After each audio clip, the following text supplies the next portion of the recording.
வணக்கம். இது என் வழி இயற்கை வழி. நான் உங்க ராஜம் முரளி. இந்த நிகழ்ச்சியில நீங்க பார்க்க போறது எதை பத்தி அப்படின்னா, பண்டிகை கால சிறப்பு நலங்கு. அதோட விசேஷம் என்னன்னா, நம்மளே அதை தயாரிக்க போறோம். அதற்கு என்னென்னலாம் அந்த நலங்கு தட்டுல வைப்போம் அப்படிங்கறது இப்போ நீங்க குறிச்சுக்க ஆரம்பிங்க. மஞ்சள், குங்குமம், மருதாணி, குளியல் எண்ணெய், குளியல் தூள். இது வரைக்கும் அந்த நலங்கு அப்படிங்கறதுல இருக்கும்.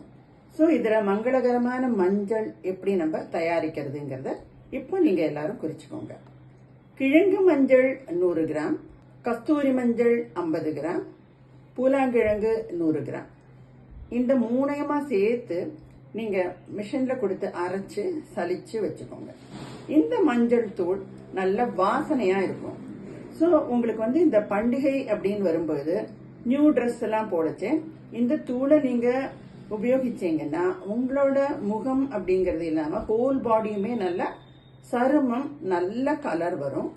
அதே தவிர உங்களுக்கு இது ஒட்டாது. ஸோ இந்த மாதிரி மஞ்சள் தூளை நீங்க முதல்ல செஞ்சு வச்சுக்கோங்க. அடுத்ததா குங்குமம் அப்படிங்கறது எப்படி செய்யறது அப்படிங்கறத அடுத்த நிகழ்ச்சியில நம்ம பார்க்கலாம்.